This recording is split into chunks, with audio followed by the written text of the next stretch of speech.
Hello and welcome to the Heat is On podcast, episode 3, with JG Noise and Juicy J. I'm Juicy J. JG here. Um, Takes a lot of willpower to be on this episode after a very disappointing loss to the Los Angeles Clippers, who, no matter what the Heat threw at them, just came back with a new person each quarter.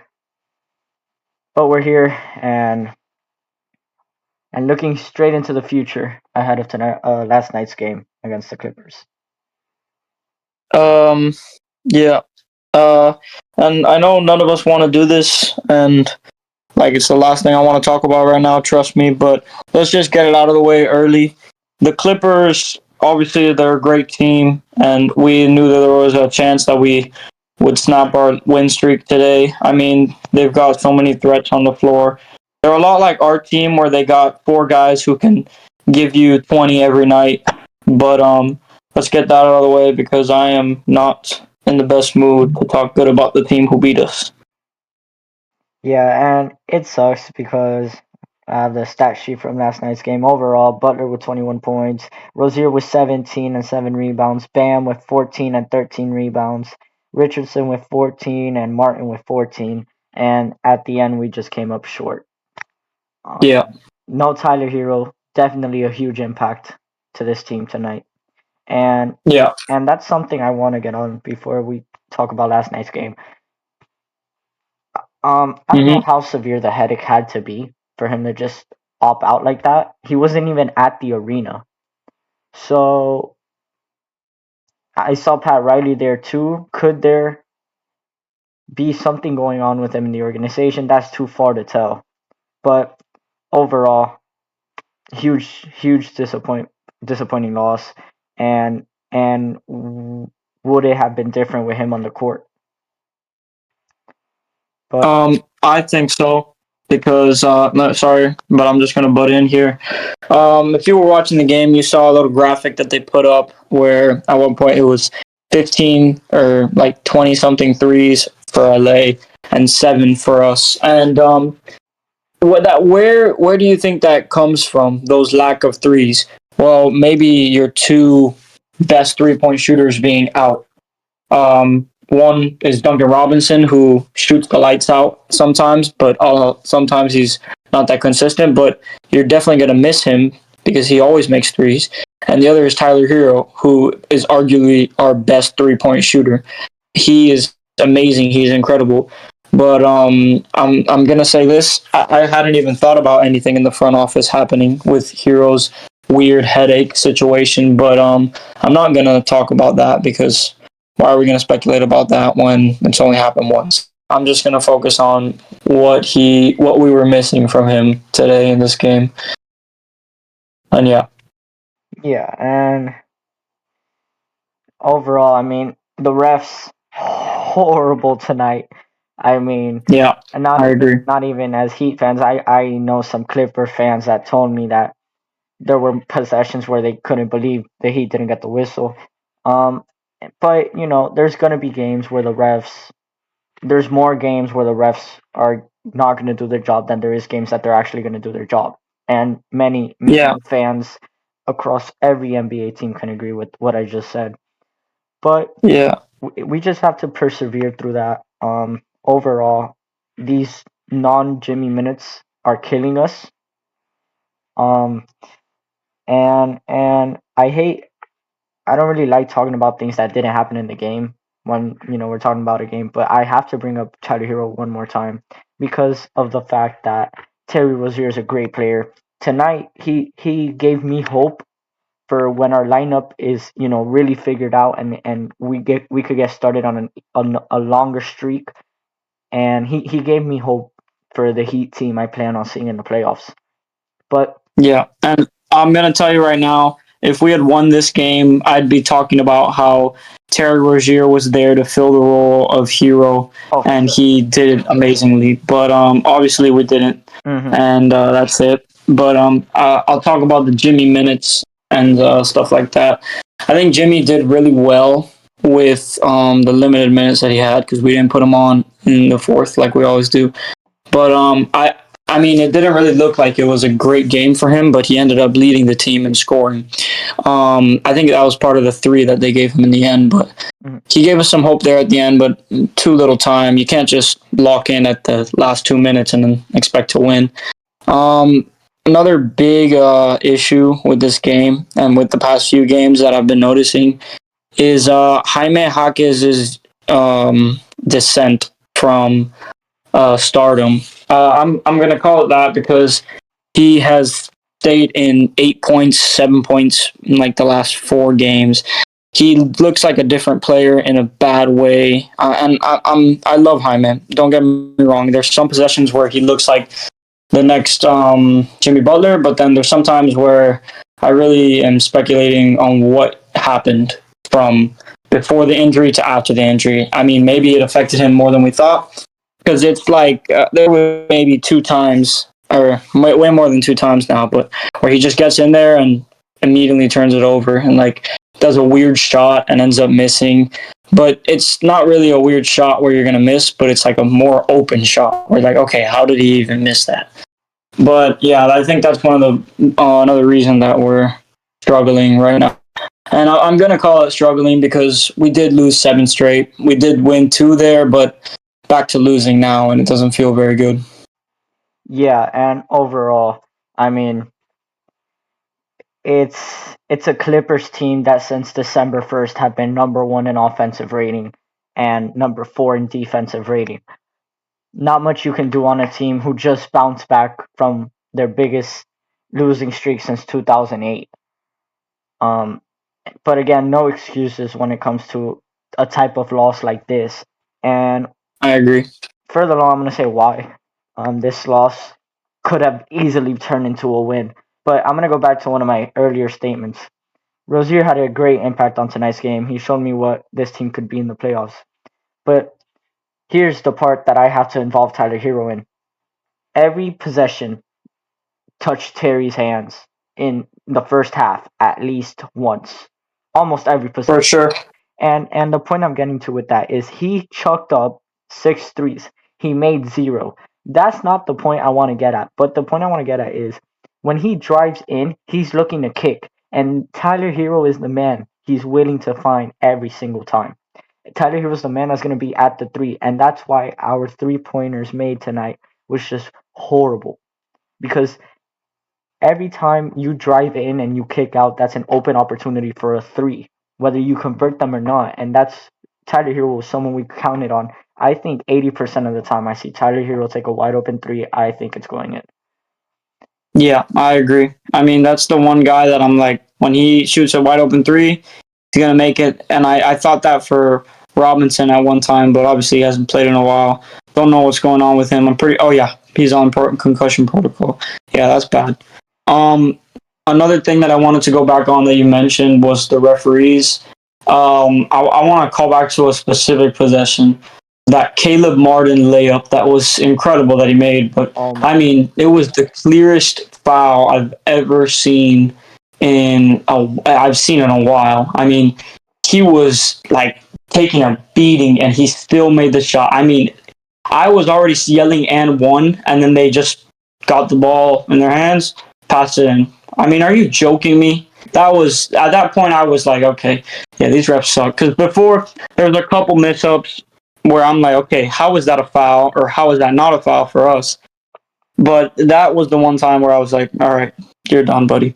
Yeah, and the worst part of that about that possession, what really pissed me off, like, there could be a time, and I'll understand, it's a foul, the guy made it, okay, he made it, who cares? The problem with that is if he would have been fouled, the game would have stopped for free throws. The very next possession, Norman Powell hit a corner three because Oh nobody yeah, nobody got back thanks to everybody thinking it was a foul. So that these made me very angry. these plays, I mean, by the refs, what I'm trying to say is that these calls by these refs have a huge benefit on the game. Huge. Mm-hmm. Because that could have easily been an and one, an extra point for the Heat, and give them time to set up their defense in the backcourt. Overall, I Mm-hmm. mean, it's just, I don't even know where to go. Um, Last thing I want to say about the Clippers, our main concern isn't about them, but 25-5 since December 1st. Yeah, that's Yeah, really good. I mean, they're at a point where you you gotta have them in your playoff bracket. You have to. If they Yeah, keep going like this to finish the year, I could have them make it to the second round 100%. I don't know about the Western Conference Finals. I'm not that convinced yet. yeah. I don't see them, and I'm not here to talk about the Clippers. I Yeah, just want to exactly. say that I don't see them winning anything. Yeah, but I'm gonna go back to obviously we talked about Terry Rozier. That impact is just great. Now I'm gonna talk about a subject that I know you're not gonna be very friendly with, but I have to put it out there. Come fourth quarter, if you're having a bad game, I don't care who you are. If you're Jimmy Butler, I'll let it slide. Don't chuck up shots. That's where I'm getting at. We're coming down to a stretch where it could have been. I think we were down one or two, and there were three straight possessions. And I love Bam. Don't get me wrong. He's an all star. He's been representing the Heat in the All Star game 2 years straight. Don't get me wrong. But what Bam has to realize is that when you're having an off night, and not many people are going to say off because he had 13 rebounds. That's great. But overall, his shooting, it was diminishing. Other than the first quarter, he really didn't add much. Um, just look to kick out, and that's something I other NBA players need to understand as well, not just on the Heat. If you're having a bad game, Bam gets easily in his head when he's not having a good game. You could tell because he's frustrated. Just look to kick, drop a pick and roll, do something. Don't just dribble the ball up and take a jumper if you've missed your last six shots because it hurts the team. And I could say the same thing about Terry Rozier with his 3 pointers at times. Now some of them were wide open, but other ones were just, why are you even chucking this? Let's run a smart play. Overall, I'm not trying to hate on Bam, but my point is, come the third and fourth quarter, you could chuck up shots in the first and second quarter. You're getting the game going. You're trying to, move yourself. But come the third and fourth quarter, play smart basketball. Try to help the team out. Sometimes it's fine if you end with like 10 points and 13 rebounds and like 6 assists, you still get a W. Overall, you want the same goal that everybody on your team wants, and that's to win the championship. So are we you have to stop just for first quarter. We all know that Bam starts off slow. We understand that, but that's something we're accustomed to, and that's the moments where I'm like, okay, see, right here I want you to get going. Right here I want you to keep shooting your shots so you could get more you know more comfortable with your game. But come third and fourth quarter, if you haven't found your game, stop looking for it and look for a win. Yeah.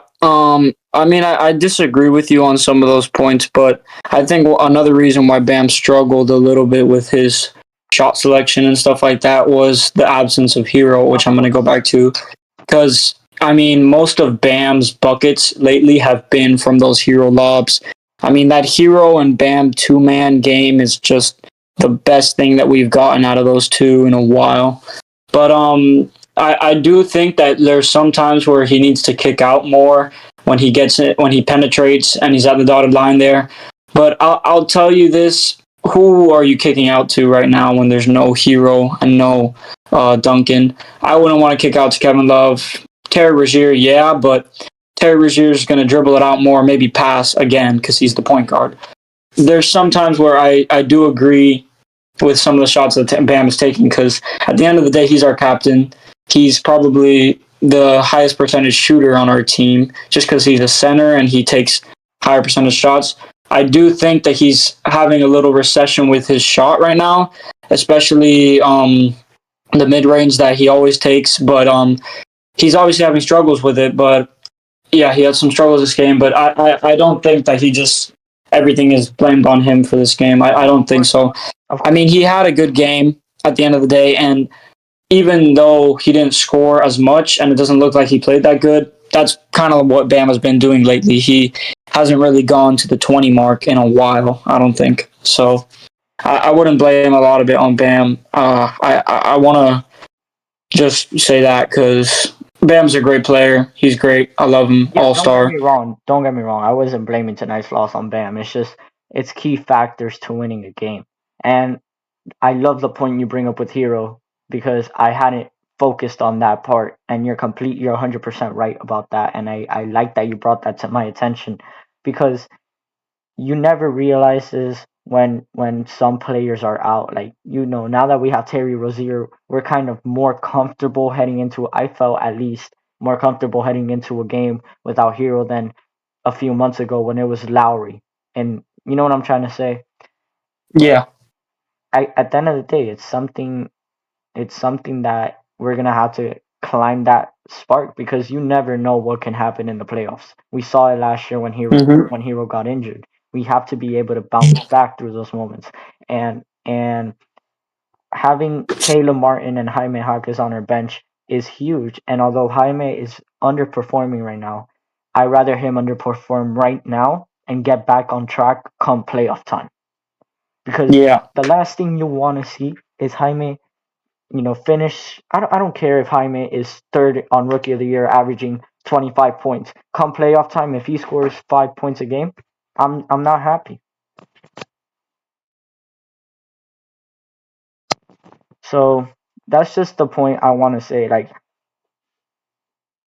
I rather this happening right now than it happening in the playoffs because Yeah. I agree, but we're gonna need Jaime come playoffs. yeah, but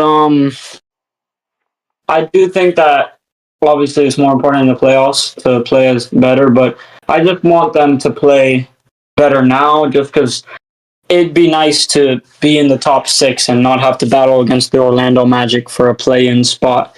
I want to get out of this little freaking poopy area of play-in. I just want to be one of the top teams. And I don't think that's so much to ask when you have a team like this where you got so many 20-point per game scores. But overall, it was a tough game anyway. This team is absolutely incredible. They've got Kawhi Leonard, who played crazy. I mean, there was some shots where I really just wanted to jump out a window with the things he was making. Um, I want to go over Jay Rich because he played great, and I don't want to just forget about him because there was that third quarter where he scored 9 points, and that was back when we were in that game and we really thought that we had it. He put us back in that game single handedly, and Kevin Love, who had 7 rebounds. And I thought he would have more assists because he did get some crazy plays down the field there. Kevin Love, I think he played okay. He definitely had a good game with those rebounds. I didn't think he would win a lot of rebounds, but he actually did. And yeah, that's pretty much it. You had who else? Martin had a great game as well. He's been playing good. He's averaging I think at least 10 now. I like Martin's game. His driving to the basket is obviously the best. But there's sometimes where his 3-pointer, I mean, you're wide open and you break it. But that happens to everyone on this team. And our 3-point shooting is never going to go up until we get Duncan Robinson and Hero back. So hopefully we get Hero back next game. Hopefully Duncan Robinson recovers soon. Praying for them. Don't understand Nikola Jovic's absence yet. I still don't know why he's not playing, but I guess that's a discussion for another day. Yeah, that's something I really really have been dying to get into, but you know, after last night's loss, I want to keep it short and simple. Um, I just want to, for all the people that are saying, I've been seeing some things on social media that we traded Lowry for nothing. Over the last Hmm. 5 games, Terry Rozier with 10 points, 21 points, 3 points, but 10 assists on that game, 15 points and 17 points last night. I don't Yeah, I and don't in think that response there to was those a. people, I'm go sorry. ahead. No, no, you go ahead. You go ahead. Yeah, and in response to those people, um, we were on the losing streak already with Lowry. We weren't doing so hot with Lowry. I'll tell you that right now. We did not lose a lot in Lowry. We gained a lot. Terry Rozier is a great player, and I'm happy to have him on the team. He still has that trade protection from me because he's not really a real Heat player that I'm gonna like scream at every single night, like or Kevin Love. I still love Terry Rozier. I think he hasn't had a genuinely bad game since that Sacramento game. I think he's played great up until that Sacramento game, Yeah, and the and of thing, course we lost, but the thing, you can't downplay that. sorry, yeah, the thing with the Sacramento game is, and that's the point I'm trying to give up on people. You know, he scored 3 points. There were, I think, 6 games or more, 6 games that I know of, that Lowry played 25 minutes, had 2 points, nothing else on the stat sheet, just 2 points. Uh huh. Terry Rozier had 10 Sometimes, assists, 2 steals, and 5 rebounds. People need to realize the impact that he has. Those 10 assists don't just go to waste. Those are points. That's that's at yeah. least 20 points coming from Terry Rozier. Terry Rozier's influence. You're And not if gonna you get want, from like, any other player. yeah, and if you want examples of Lowry just doing nothing on the court, go to our first game. He dropped 0 points. I mean, Mhm. Lowry dropped 0 points like so many times this year, at least three. Yeah, that's unacceptable. You're a starter and you drop 0 points. Mhm. And it wasn't even sometimes that he was missing, just that he wasn't taking shots. And that's missing is honestly for me like better than like not taking shots I because you 100% agree with actually you. care about the team. At least you're, I mean, you're bad, but at least you care about like winning and you want to take shots. Yeah, I agree with you. And the last note I want to put on this episode for my part is last year there was an interview where Jimmy Butler said he would rather pass the ball than shoot it. I need Jimmy, I need everybody to understand this viewpoint that when Jimmy is shooting, when Jimmy's running the offense, that he have one of the best offenses in the NBA. It's the Heat's best ball movement is the Heat's most like I don't know if you get me, but the Heat are better connected when Jimmy Butler is taking over.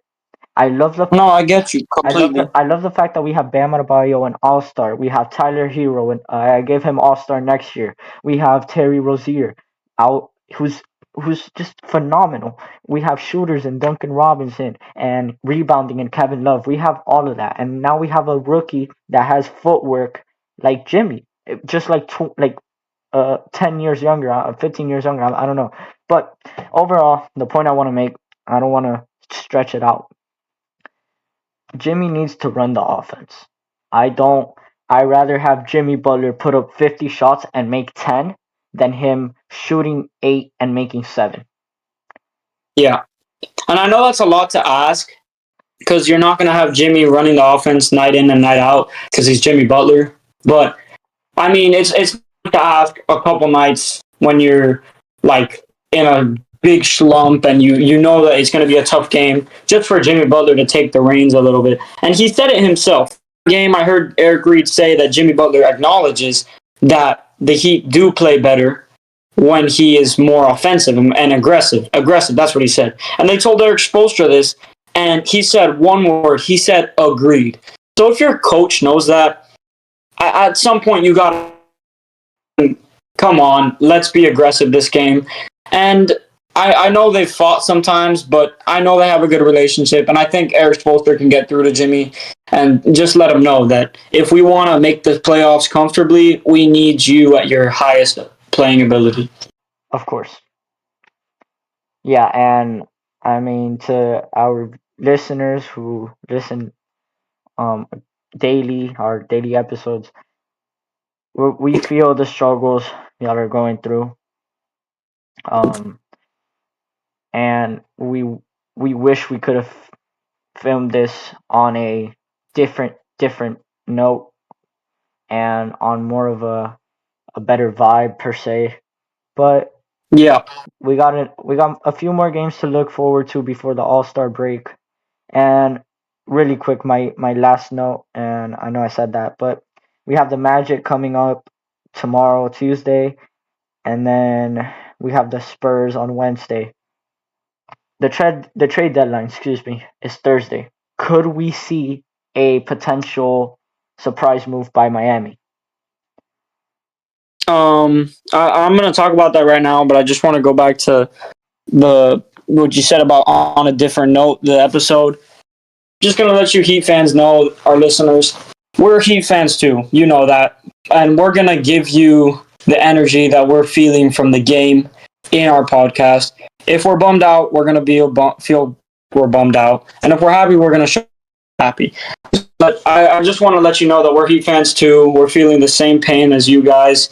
Um, and stretch, you got Orlando, which that's a very big game. I mean, that's going to be like I feel like a playoff game, I think, because that's a big game. You're tied with them, and now you're one below them. That's a must-win game because you win that game, and you go one above them. That's amazing right there. The Spurs, that's got to be a win. I mean, that's an unacceptable game if you lose it. You got to win that game, and then the Celtics, which that's going to be a dogfight. I expect to see not a game like the Clippers, but a game more like that Christmas game against Philadelphia. But about the trade deadline, I do not think that we're going to make a trade. And I could be wrong, but I'm just saying what I feel right now. I don't feel that there is anything going on in the front office right now. I feel like they're going to trust this team. And we really haven't had a lot of players on to show that yeah, we're in turmoil right now. This team needs help. Because when we have everyone on the floor and playing great, I don't think that we lose as many games as we've been losing. I think Duncan Robinson, when he comes back, he's going to be a big help. I think if you run Jovic more, obviously when you get Hero back, this team could do a lot of stuff that you don't think they could do. I mean, Jovic, I'll just tell you right now, our transition game will be 10 times better with that guy. I mean, he could pass, he could lay it up on the transition. And I think key players know that that's where he is the best at. And also, I forgot to say, and this is going to sound weird and put in, but we're not Eric Reed and John Crotty. We're not going to be all holly jolly that DeJounte Murray made a 3 in the last second. And we're not going to say that he's a great player. We're going to tell you straight up how we're feeling and how mad we are that the Heat lost. Oh yeah, 100%. And to me, that's when I used to watch Heat videos. I hated when they would just act like we're fine because we're not fine. We need to talk about what's actually going on, and and what we need to do to benefit this team.